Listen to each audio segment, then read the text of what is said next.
What's up, guys? Today we're going to be talking about this whole car. I'm going to be doing a POV video. It's going to be a long video, so stay tuned for that.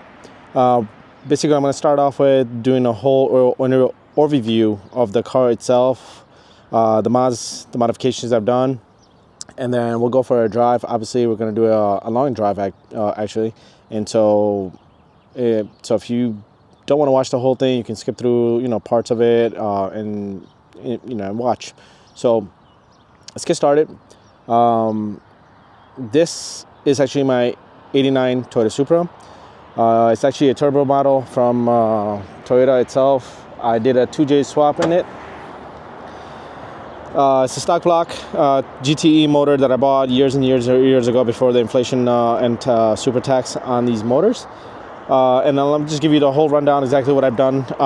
Let's start from the exhaust, and then we'll move up to the intake, and then I'll talk to you guys about the inside and then the trunk and what I actually did, and then we'll go for a drive.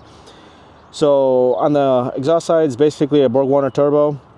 It's a 362 XSE. I believe it's a billet wheel, and then I believe the exhaust housing is a 0.91. It's got the eBay cast manifold, and it's been ported for the wastegate. Let me see if I can get close to the wastegate. The wastegate's actually, I believe it's a 46 millimeter precision, and it's got an 11.5 spring in it.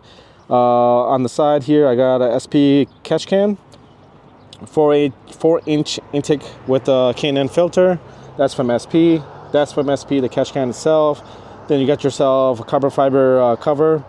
Stock coils, the spark plugs is 4644 NGKs from AutoZone, and they're gap 2.25. Now, intercooler wise, I'll just get started on that real quick. It's 3-inch. This is actually a Cxracing, basically eBay intercooler.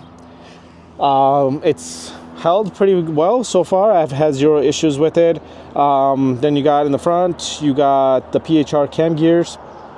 And then the headwork, all I got done was the BC springs. I believe they're dual springs with the retainers, and then the HKS 264 cams, intake and exhaust. It does have a SP oil mounted pump, and then factory OEM water pump as well. So everything, when I got the motor, I had completely replaced. And then on the intake side, you got the eBay intake manifold. I'm sure you guys seen my video on the little crack. That's actually JB Weld. If you're new to my video, this is actually JB Weld right here. It did crack, I got it fixed, and ended up still leaking.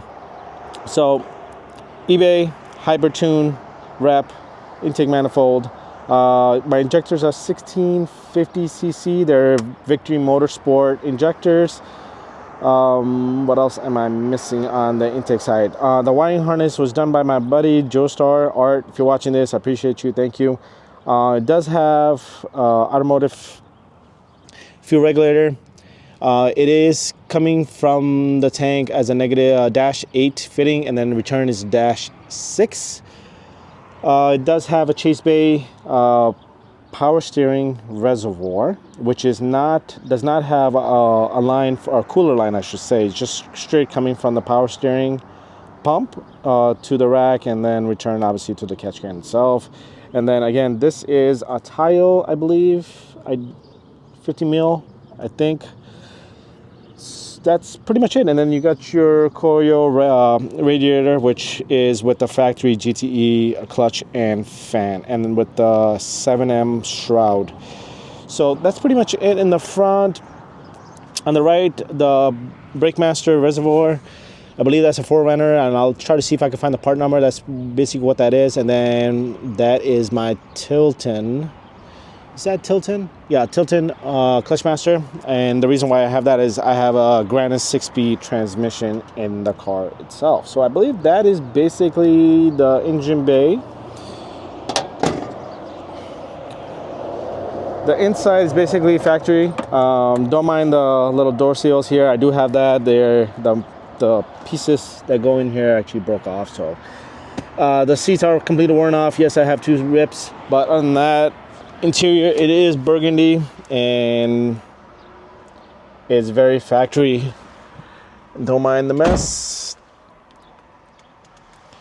It is very factory. So I have my BTI gauge. This is actually from SP.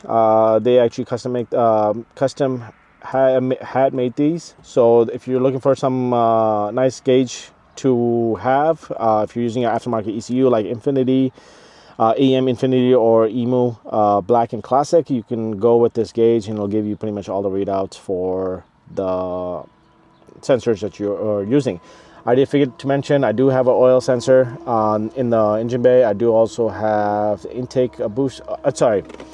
The boost pressure is actually built in the ECU. I have the flex fuel. I have the oil, and then I feel like I'm forgetting another sensor, and I can't really think of. It's air, fuel, flex. I'll know in a bit. So that's pretty much it. It's just basically factory, nothing crazy here. This used to be another company. Now it's sold by Auto Extrude. That if anybody's wondering, and that's pretty much it. On the interior wise, it's very stock looking. I'm not trying to make it anything complicated, just because I don't need a complicated, gauges and interior looking. Just keep it as stock as possible. And then I have my BTI gauge, and I'll show you guys exactly how that works too. The rear, I have my battery located in the back. That is my battery. Got my little sub right here, which planning to relocate that down the road. And then this is my trunk. Yes, it's a little messy. I have my amp here, amp sucks. Then those are all my power wires and 2 fuel pump relays, which is going to my dual pump hanger, which is by Hammer Engineering. And the 2 pumps I'm running is hellcat, Walbro hellcat pumps, and I do need these fat relays to run those peacefully. And that's pretty much it. I do have sound deadening pretty much everywhere in the car, the trunk, underneath the seats, everything. I did that a while back, I believe last year or 2 years ago. I needed to get it done, so that's that. Now for the wheels, they're N keys. I think 8.5 and 9.5 in the back. Offsets, I believe 35 and 37 in the back. I got Willwood 4-piston in the front. This is by Revolution. I believe that company's out of business now for some reason. I don't know why I bought this. And at the time when I bought it, the guy's like, I'm never going to go out of business. And recently I found out the guy is no longer selling these brakes. So, yeah. And then I have Evo 8 caliper in the back and STI rotor, with the STI rotor to make this work. And then for exhaust, I have a 3-inch downpipe, which is customized to fit this car. I believe it was for 7M at the time that I bought this. And then it is got a Blitz Nur spec exhaust on it. Now, the front subframe, the rear subframe, all has been done by me. I have brand new upper control arms in the front, brand new upper control arms, adjustable control arms in the back. Brand new lower ball joints, I should say, on here. The bushing's been replaced on the suspension arm, the lower suspension arm. The sway bar's been replaced. All the bushings have been replaced. The subframe bushings are by Nick Tibbet that I bought years and years ago from Supermania. And then the bushings in the back for subframe are from Ronnie K, the yellow. For those who are OG in the Supermania world, Ronnie K, I believe he was from Europe. He used to sell different colors. There was red, yellow, and I believe black. Each color was stiffness in rating or something like that. So I have the yellow. I don't know exactly what the stiffness and all that stuff is for the yellow, but yeah. And then what else? I have adjustable control rear arms pretty much all over in the back, which is from Dominique from Michigan. I cannot pronounce his last name, so I'm not even going to try to attempt it. And then I do have white, oh my god, I can't, something white, Swaybar brand. I can't think for some reason at the moment. But yeah, I have front and rear sway bars on the car itself. And then I know I'm forgetting something else on this car and I can't think of at the moment. But yeah, everything's been redone on this car. The only thing that's I need to work on, which is down the road, is the paint. It's got scratches everywhere. As you can see, my son's going crazy on the headlight for some reason, which I recently caught him do. And then I got a nice little scratch over here by my son. And then scratches everywhere here. There's a scratch here from years and years ago. I don't know why or who did that. And then, yeah, pretty much. Just so you guys know, this is actually not black. It's pearl red black. Under the sunlight, the pearl red actually shows. And I kind of want to preserve this paint as much as possible. But, I mean, I got scratches everywhere. I got scratches here.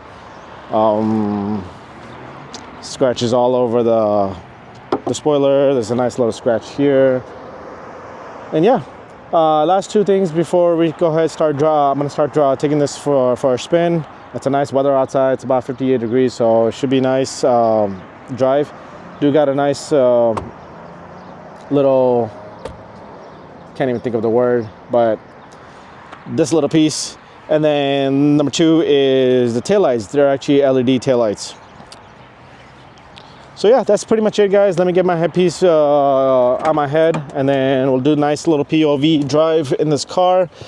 Let me actually just start this car up for you guys.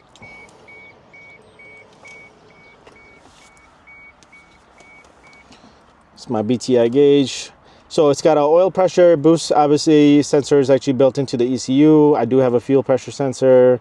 H2 temps, that's basically picking up from the stock sensor, intake temp, actually intake temps on the intercooler pipe, forgot to mention that. Flex fuel, which is the ethanol, right now I got 67%, and then AFR. So that's pretty much it. That's all you need. Nothing too complex. Yeah, so let me start this.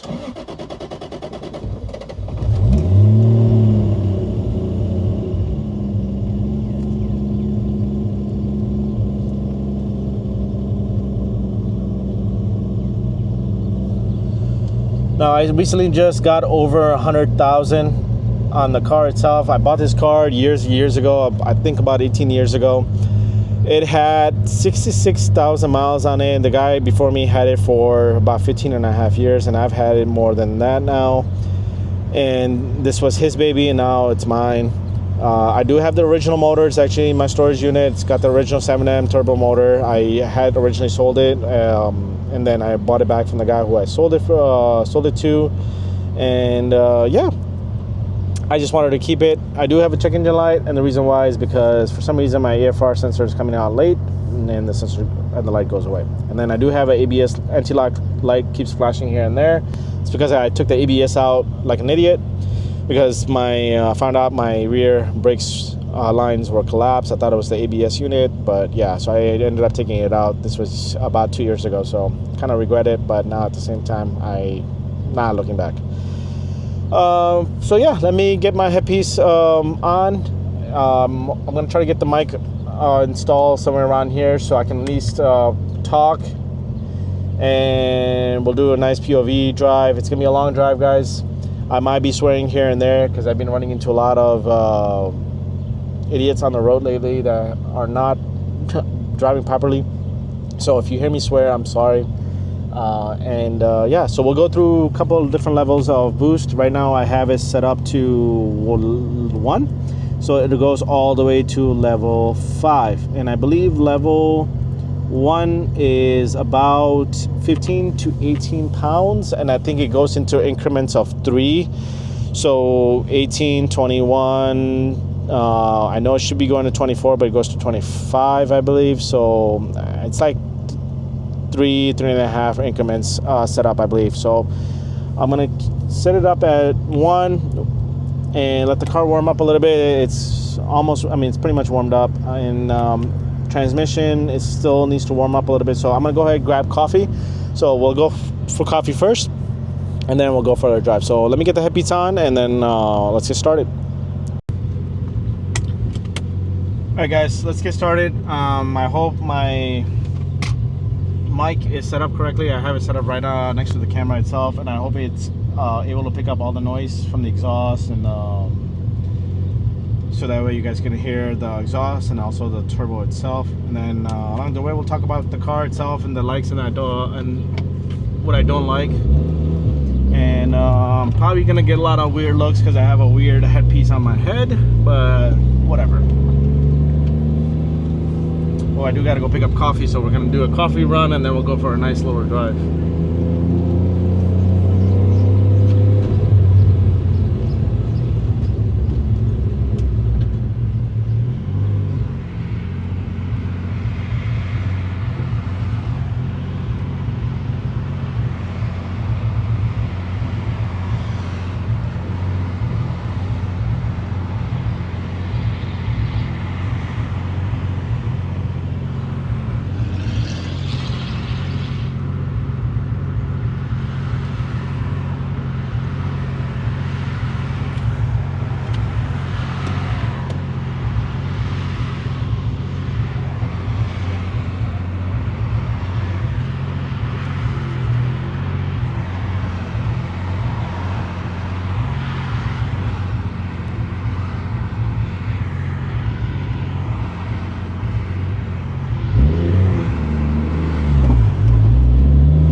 That's level 1 right off the bat, and I hit about 13 pounds, and I think I let off. I think it could go up to 15. We'll do another pull later after I get my coffee. But yeah, even at level 1, it's this thing's amazing.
So I did forget to mention, guys, like I mentioned, I did do my rear front subframe rebuild, the rear subframe rebuild. I got the rear subframe reinforced. I did get the diff rebuilt as well by Nick Tibbet.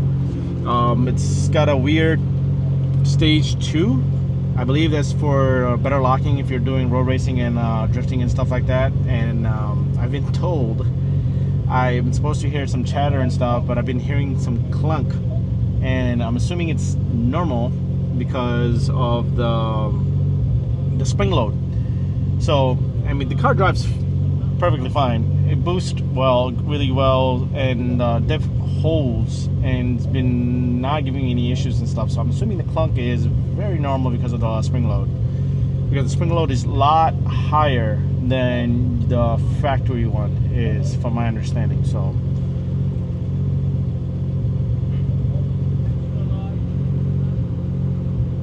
good lord, this guy's fucking ordering everything.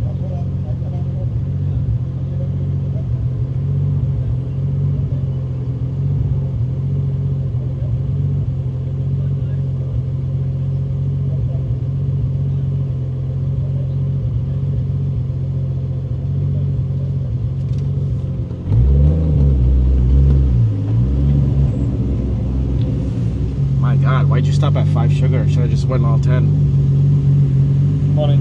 Hey, good morning. What's going on, man? Hey, buddy. Look it up. I got you. Thank you. Just Duncan. These guys all know me, so all I gotta do is say good morning, what's going on, and they know exactly who it is. It's their favorite brown person.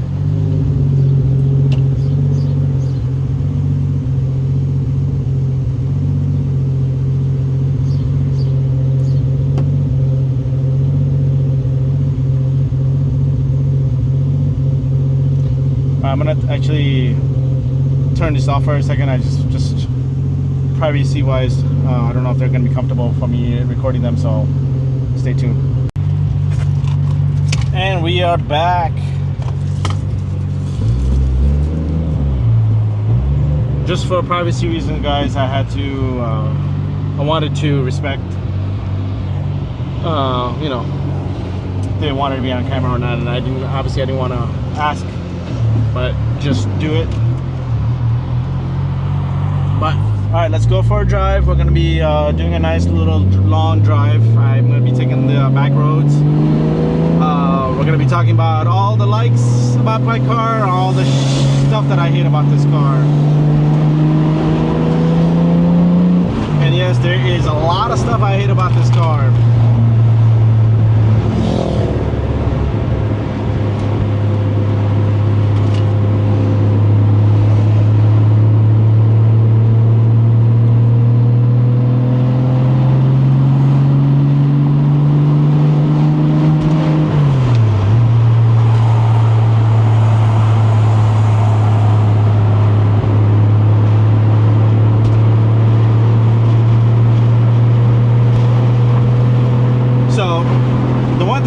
About this car is, I don't know if it's from the catch can, I don't know where it's actually from, I don't know if it's from the intake,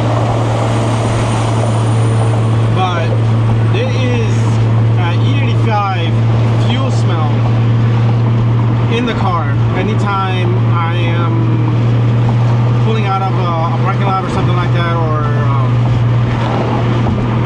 maybe after some boost pulls, I do smell some fuel inside the car, and I thought it was my trunk, but it's actually coming on the engine bay. So I don't know what the hell it is. I don't know if it's the catch can or what. And sometimes it's annoying, sometimes it's not, because I don't notice it. Maybe it's because I'm used to it, or I am have the windows down and the smell doesn't really come in here, but it does come often. I've noticed it. It does bother me because I don't want to smell fuel inside the cabin. And before anybody says you might have a leak, I don't. Trust me, I am very good about leaks. If I see anything, if I check everything. Even if it's in my garage, if I see a little bit of water from the from the exhaust itself, I check to make sure that it's not something like a serious leak or what. So I check the car every time I drive to make sure there's nothing serious going on and stuff like that.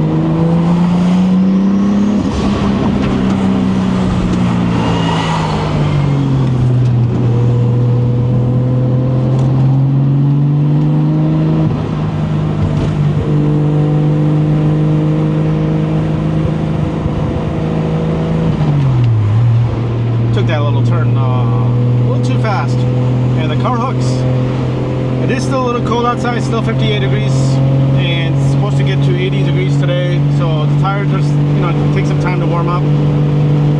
But yeah.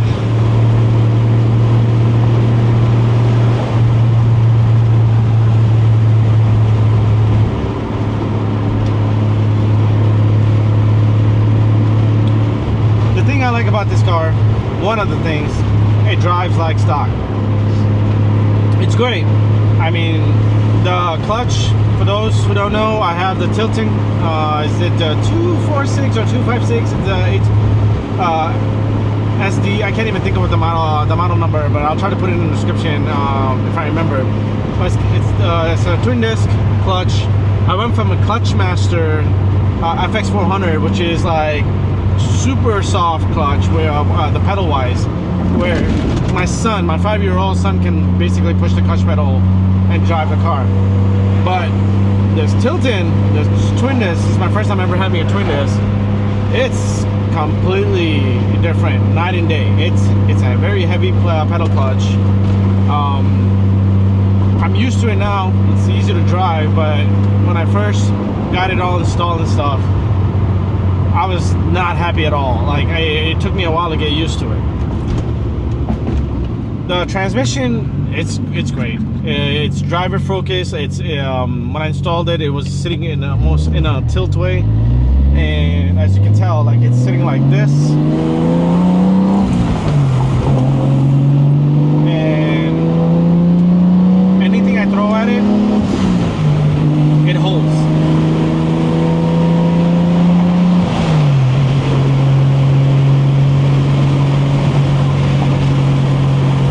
I couldn't do this in the R154 before anybody says, oh, R154 is a great transmission if you take care of it, you know, and holds power and stuff like that. Yeah, it does.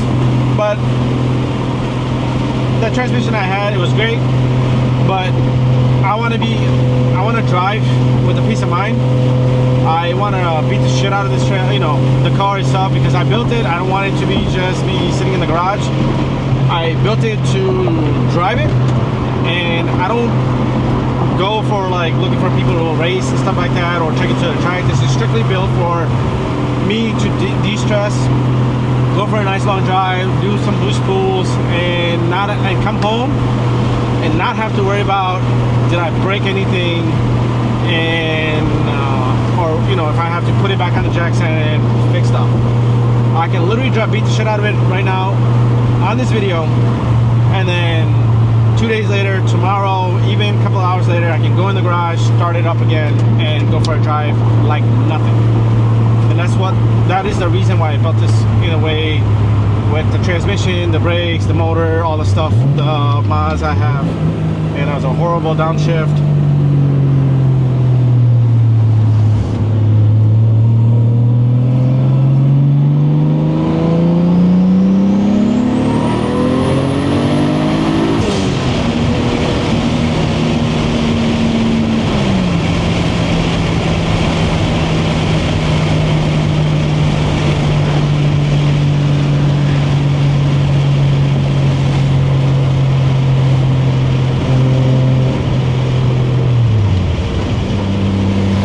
This transmission, for those who are looking to do a Grannas kit, if you're thinking about, like, yeah, it's very expensive, trust me, it is worth every penny for the car that you're swapping into.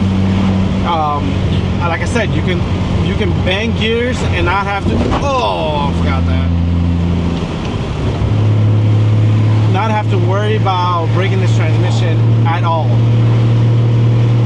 6th gear, 80 miles per hour. I'm at like 2,000 RPM, I believe. 2,300 RPM. I'm in 4th gear right now. If I put it in 5th, it is under 2K. It is at 50 miles per hour, and I'm chilling, right?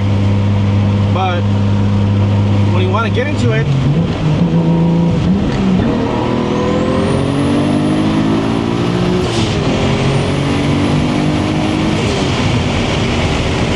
that's 17 pounds.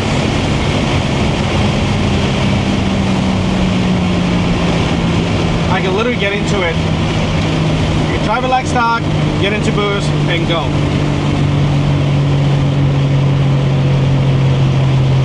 Is that a cop? Nope. Praying I don't get pulled over from recording and doing boost pulls today. So that's level 1, 17 pounds right now. That's what it's showing. I literally went to red line. For those who are wondering why this little red light popping up, I have it set up at 6,500 RPM. By the time I do my gear changing, it's around 7,500, I believe. Maxed out around 8K, something like that. So that's why I have it set up at 6,500 RPM. I can set it up, change it at the BTI. Originally it was at 7,500, but I changed it to 65 just because by the time I change gears and, you know, RPMs are still going, that's why I have it at 6,500. But I don't really pay attention. I do see the light, but yeah. So now let's change it to level 2. We'll try to go all the way to level 5.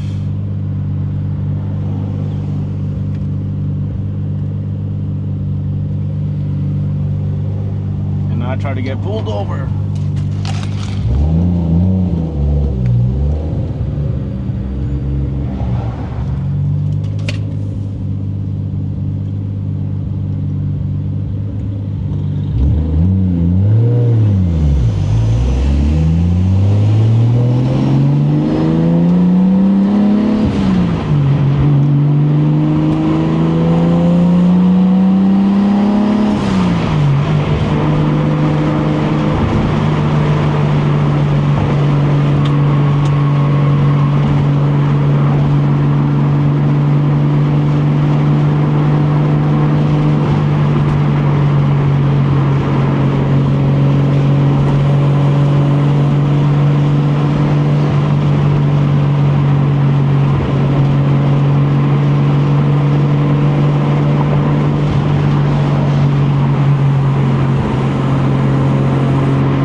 Lady, I have a camera in my head. Stop looking at me all weird.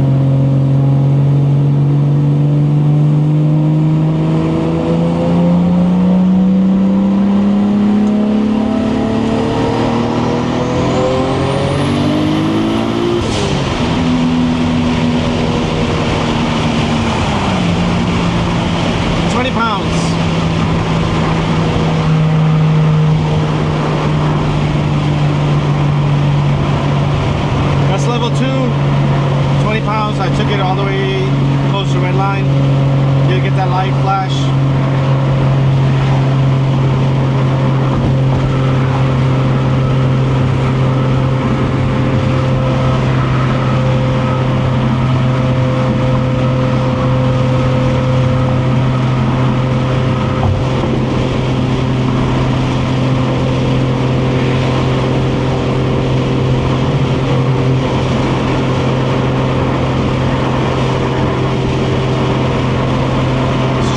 Level 3.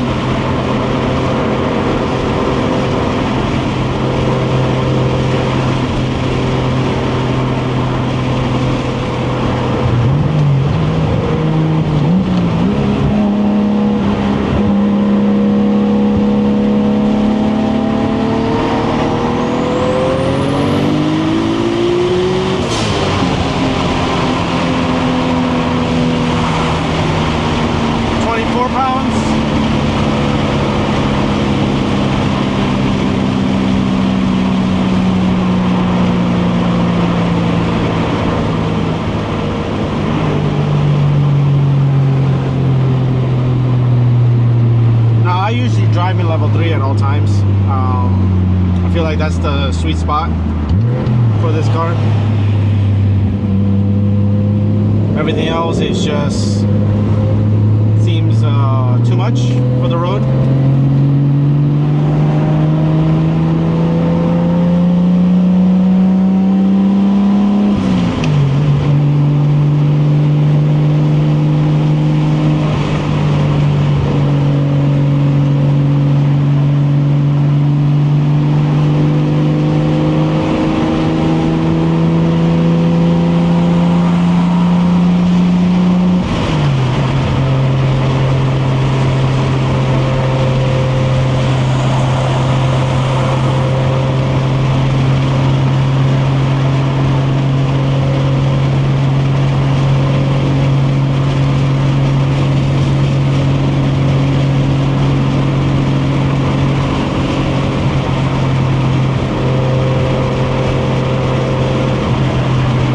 are gonna see my fuel needle go down in this drive.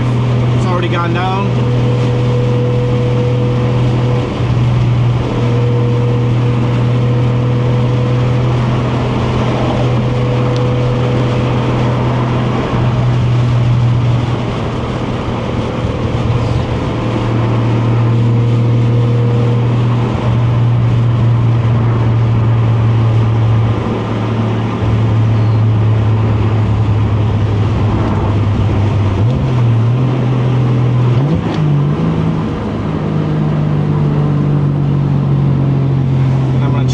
Level 4, and probably not going to do any pulls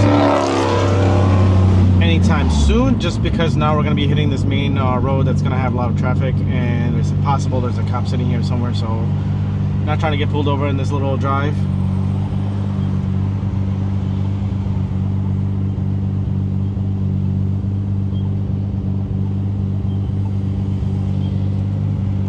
Another thing that I want to talk to you guys about that I don't like is the fact that a lot of things on this car, obviously it's 30 plus years old, are starting to go or wear out, right? So like I mentioned, like, yeah, things, you know, I can boost all I want to and come home and crossing my fingers nothing breaks and all that stuff, and I can be able to go ahead and drive again, because due to his age, a lot of the old stuff, like, you know, I've changed all the bushings, all the control arms and all this stuff, like the maintenance, upkeep. My needle, my fuel gauge needle, it was showing that before I left the house that I already went through a quarter of a tank when I didn't, and I had filled the gas 2 days ago, and I drove it home, you know, like normal, no boost, no nothing, literally 5 miles after I filled it up. It should be showing that I have a full tank, but it wasn't. It was showing that I was already gone through half a tank, quarter of a tank. So I have a feeling the center unit is going bad. So when I did my recording, at the start of this recording, my fuel tank showed full all of a sudden. So something's going on. I don't think my fuel lines in the tank itself are in the way. If they were in the way, it would just not be working properly at all. But it is showing now. It's showing proper where I did do a couple boost pull. It should be less than full.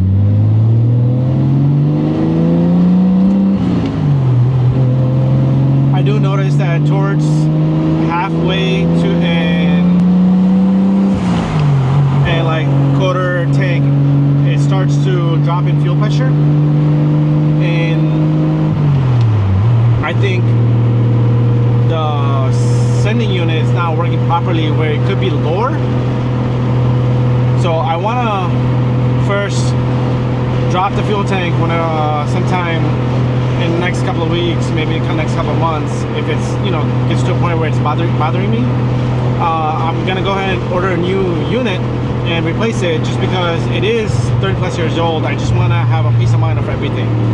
The fact that I did all the bushings, all the new control arms, traction arms, diff rebuild, everything. That one sensor, which is the sending unit, I haven't replaced, and I want to replace it just so that I have a peace of mind. I don't know what else I need to replace that I have forgotten, but that is on my list to do.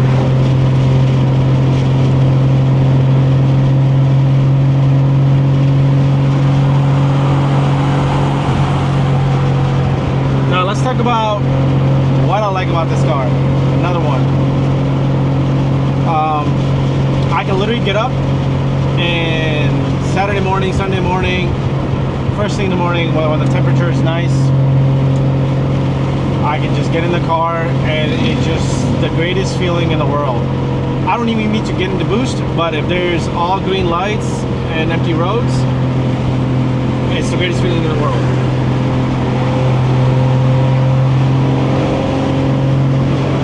Like I said, it drives like stock. I can get into it, and it is the greatest feeling. I can't even describe it.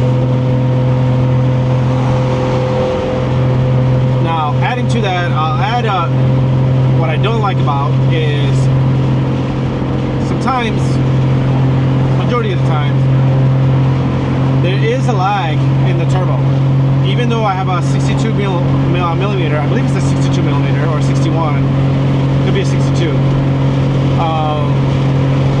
There's a lag. It's not too big of a lag, but there is a lag, and I don't like it. I did have a PTE turbo a long time ago when I did the original swap, and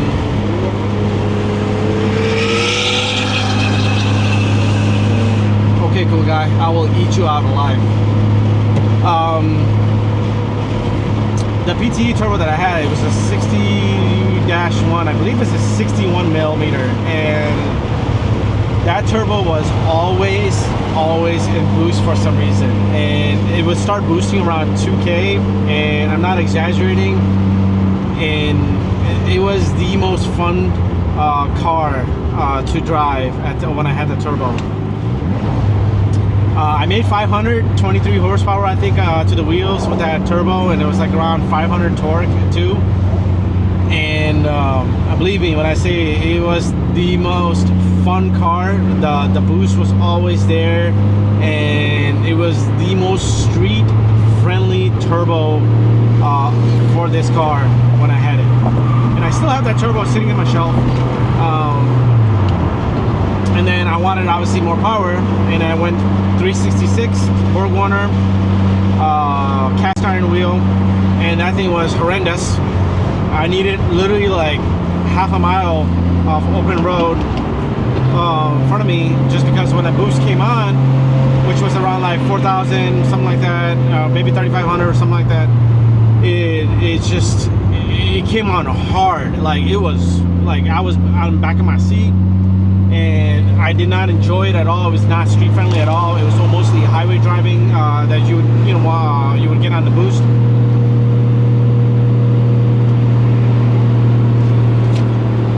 And I downgraded to a 362, but I went with the XSC, which is a billet wheel, and it's a twin scroll, and it was like a 90-day difference because the boost came out earlier. And then I obviously upgraded the intake, I upgraded the injectors, I upgraded the intake, and all that helped, but there's still a slight little bit of lag. And what I mean lag is when I get on it, when I'm like literally giving it 100% throttle, it doesn't go right away, and I have to ease off the throttle a little bit, let the RPM slowly, get to where it needs to get in that little nice spot. And it comes good, and it comes hard. Like as you guys already saw in the last couple of pulls, I let the RPMs get to a nice little sweet spot, and then I just floor it.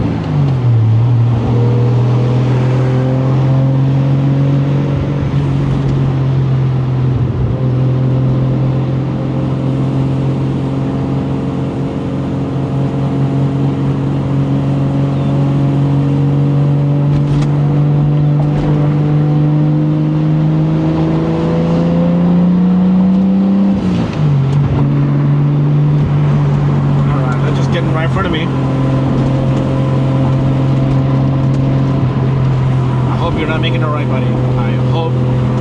Yes.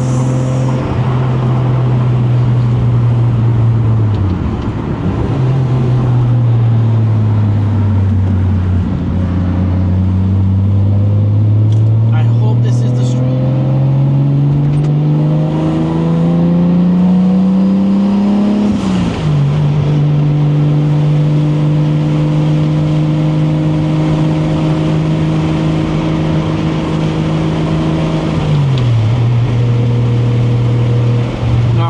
Back roads.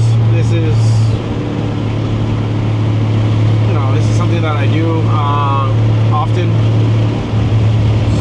Basically avoid the local roads and just take the back roads and just enjoy the weather, enjoy the scenic scene, and just cruise.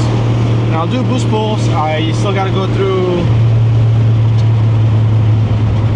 still gotta go through. I'm level 4 right now, and then I gotta go through a level 5, which I'll do when we get to a nice little open road and with less traffic, and show you exactly how it sounds and how it pulls.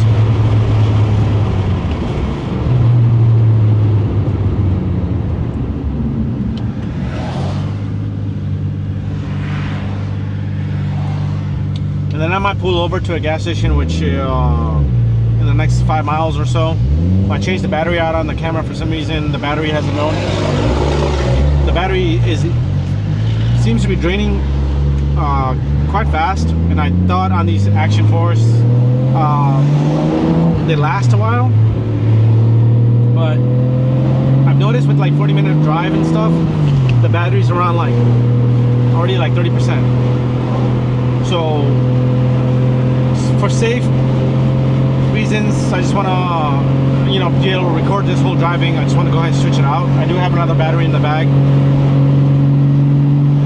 I just want to switch it out.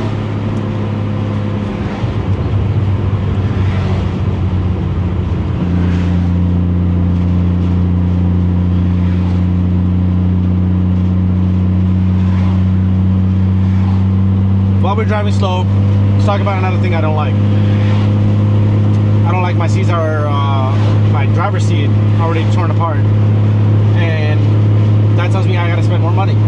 And this car has been constantly, poor squirrel, seems like he's twitching, he's probably dying. But anyways, the seat, I gotta replace it, the cover itself, and obviously it's gonna cost money. And I wanna start building my Mark IV, and every time I try to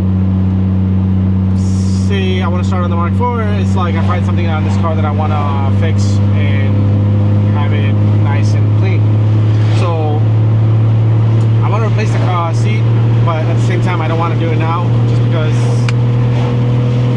it costs a lot of money. I believe it's about $500, maybe $1,000 for the front two seat, for the front two, and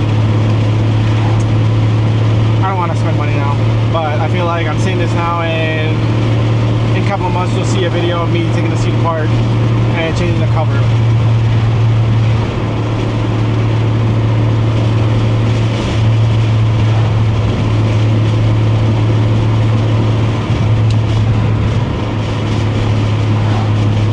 Another thing I want to talk to you guys about that I don't like is I don't like the intercooler piping.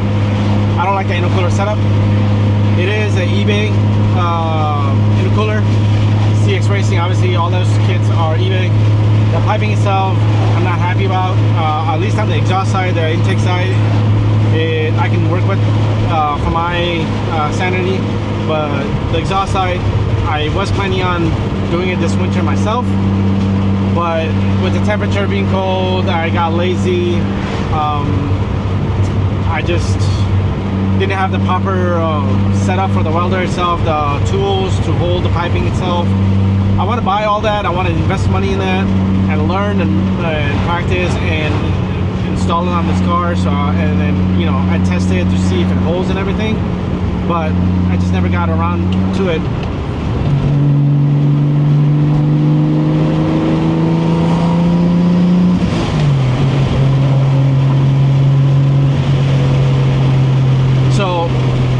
Quality wise,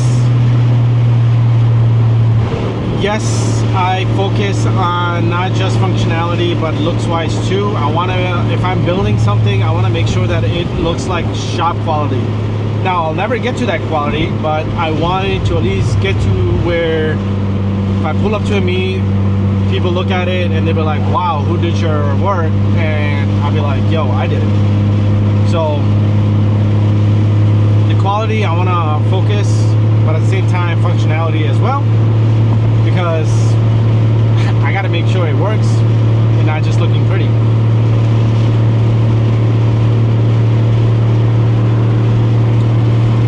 Now we're coming to the farmlands where speed limit is about 55 and people will drive 45.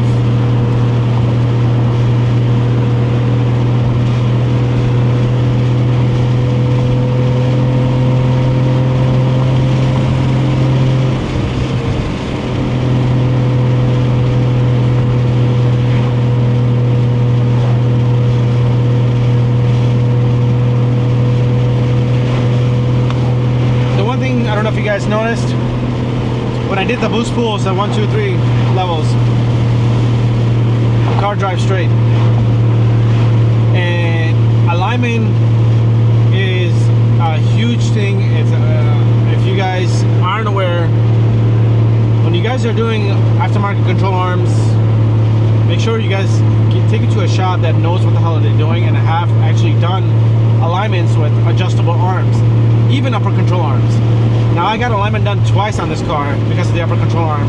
The first time, the guy didn't know what the fuck he was doing at all, whatsoever. And it was very frustrating because I spent $140. May not be a lot, but it's money.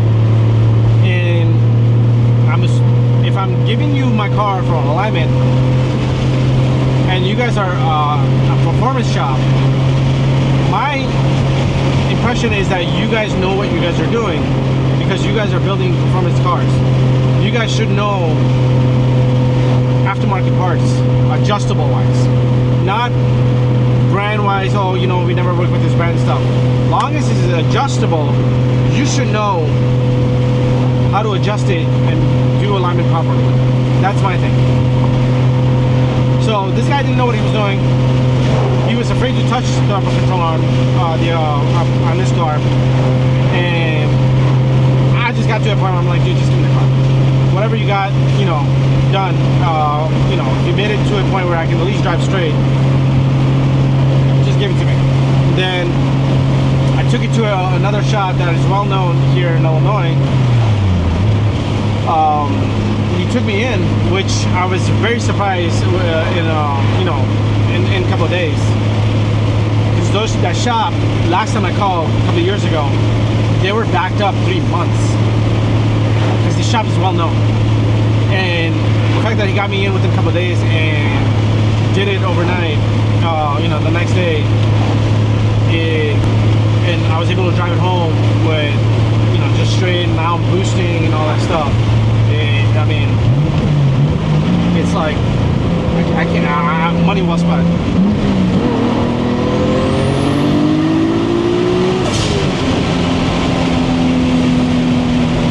25 pounds of boost on level 4.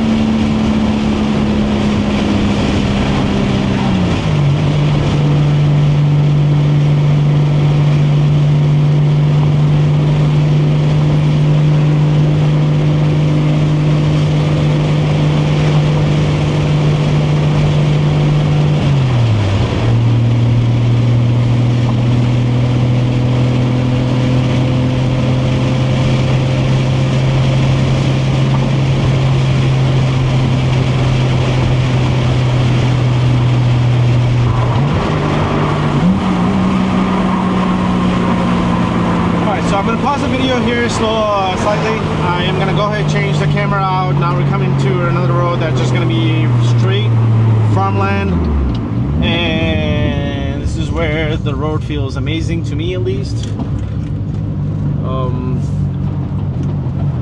It's basically, a lot of people say the boonies. That's basically what it is. It's just basically farmland.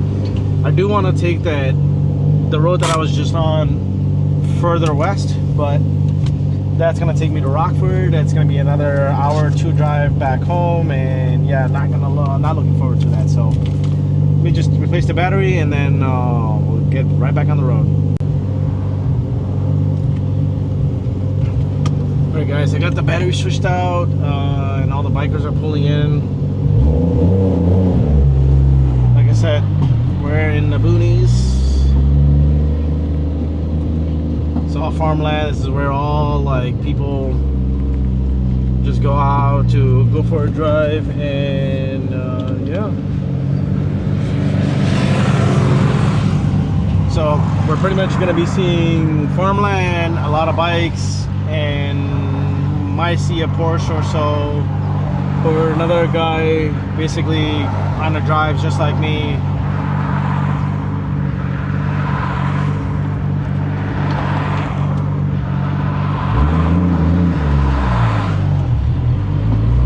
I see a lot of trucks.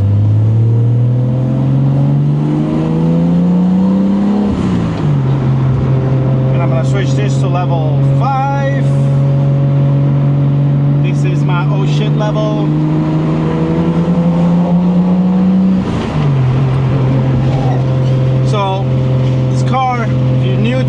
my channel and haven't seen my previous videos, this car made 700 horsepower to the wheels. Torque is around 600, I believe. He had to keep the torque lower. The reason being is because it's a stock block. The torque, especially cast manifold setup, having too much torque is going to bend the rods. This is factory block, obviously. So, hence the reason why the torque is going to be capped low. For that reason. Let's see if I can do I don't trust that hill, so I was planning on doing a level 5 pull right here, but I don't trust that hill over there. If my weird car ends up fishtailing or something like that, and I don't know what's happening over the hill, I want to be ready. So let this traffic car go by. There's a RAV4 behind me. I'm gonna try to do 1, 2, 3 here. Ready?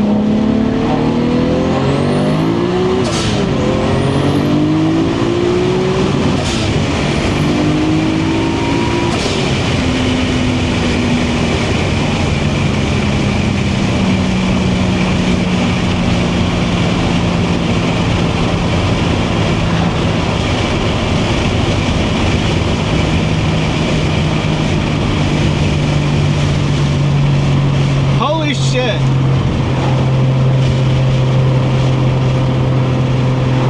Holy shit, that pulls. So that's level 5. 29 pounds. That's what it's showing. So we went from the start of video 13 all the way to 29 pounds of boost. Went through all the levels. That's a holy shit level right there for me, at least. That's full 700 horsepower to the wheels, and as you guys saw, this thing fucking pulls hard as shit. And I basically put my foot down and made sure there's no traffic in front of me, oncoming traffic, and traffic in front of me. And you guys saw, I think I hit 100 something in that pull. Holy shit.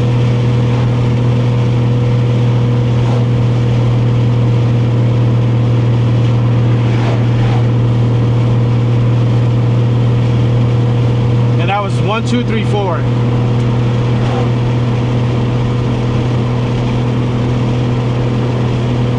And now we're just chilling. Like I said, this transmission is amazing.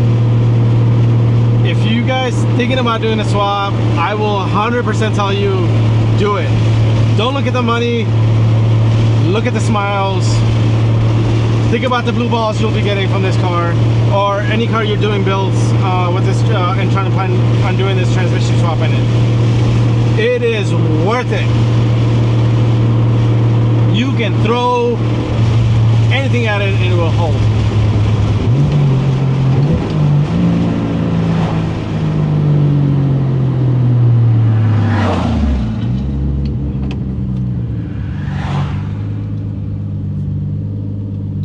Oh, and the side note, my intake is holding.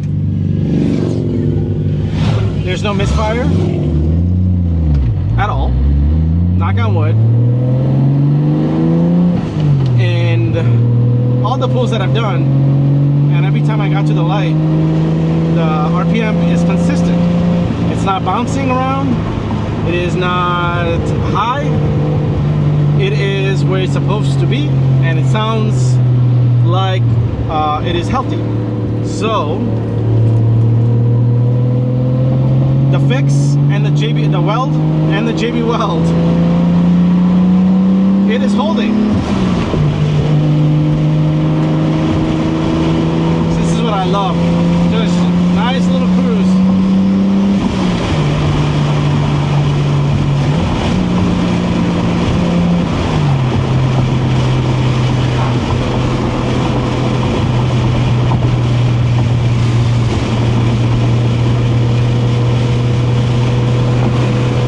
Take the back roads.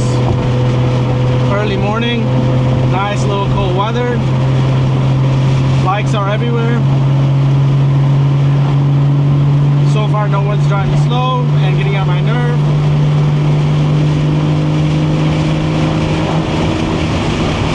The car seems to want to go and go.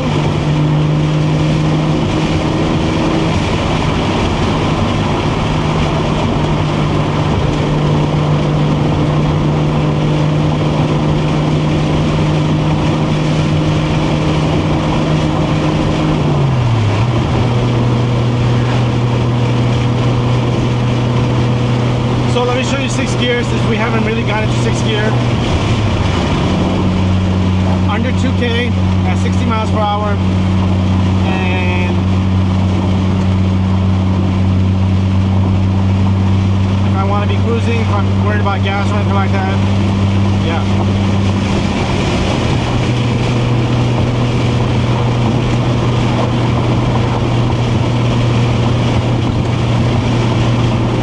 So, talk to you guys about one more thing. What I don't like, and I think this is where I'm gonna stop with the likes and don't like. There are still more stuff, but even though I mentioned that this car is amazing and I can just basically get in, enjoy, go for a drive, I have a love and hate relationship with this car. One being the car is very old, and I had to go through this whole process of replacing a lot of stuff just to get to this point where I'm at right now with this car and be able to enjoy it. But when I'm driving, I can hear things like things moving. The car is very manually driven, like as to where newer cars are now controlled electronically. You know, it's not as, you know, driver assisted. This car is not. And yes, it's fun, it's enjoyable, I like driving this car. Sometimes I just want a Porsche. GT3, newer technology, 991.2, that's what I prefer, the manual. Newer technology, obviously, not 35-plus-year-old car that's, you know, I should say, where you hear everything, it's manually driven, you're worried about what's gonna break and all that stuff. Here, let's do another pull really quick. I'm gonna stop talking.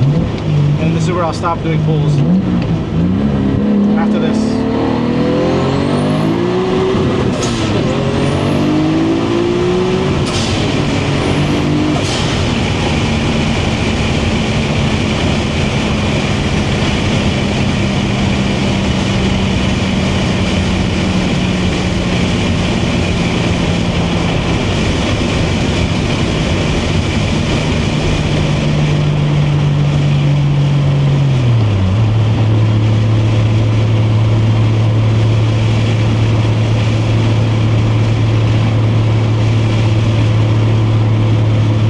Saying, sometimes I just want a car, you know, just my ideal car goal is to have a GT3, and the reason why I don't care about power anymore. I guess I'm at a point where in my age where having a turbo car, having 700 horsepower, it's really not, you know, enjoyable sometimes, just because, again, there is lag. When you really got to get into a higher RPM just to get into that boost, and when it gets on hard. You got to think about so many things. You got to think about how the car's going to react if there's traffic, if your car's going to fish tip, if there's oncoming traffic, even if there's nobody on the road. You got to think about what the car's going to do, how the car's going to react. No matter how many times you drive this car and how many times you boost in the same level or turn it up all the way and drive it, you never know what the car's gonna do, right? And at least for me, with newer car, newer technology, and I'm gonna use GT3 as an example, you know, NA power, there's always going to be that, you know, constant response, and the car itself is built from factory. You got the big brakes, you got the suspension, you got the exhaust, you got the manual, you got everything, you know, from factory. And it's like, what, less than 500 horsepower? It's more enjoyable to me than this car. Some may agree, some may not. Again, I'm getting to a point in my life where I feel like I just want a car that I can just enjoy, go to a nice dinner with to in a downtown, come home, you know, a nice exotic car in the garage. Just I can do pretty much whatever I can throw at it.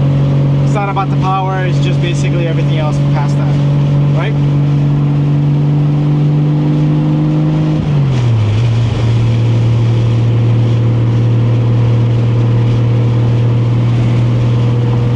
So from here on out, probably going to be doing less talking. I've already talked to you guys about the car. We went through the gears, we went through the levels. You guys saw what he did. Now I just want to go ahead and enjoy the drive, enjoy the scenic view, and get home safely. So let's turn this down.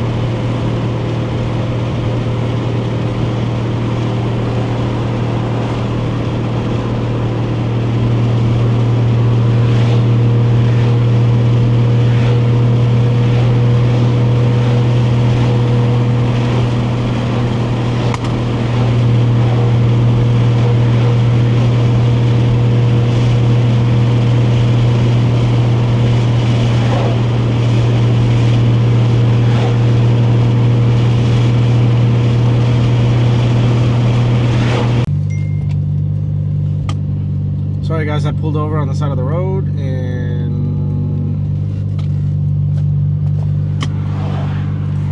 I'm supposed to go to a breakfast and I am late to it.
Surprised I haven't seen any Porsches on this road.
this is where I'm going to be getting on the highway.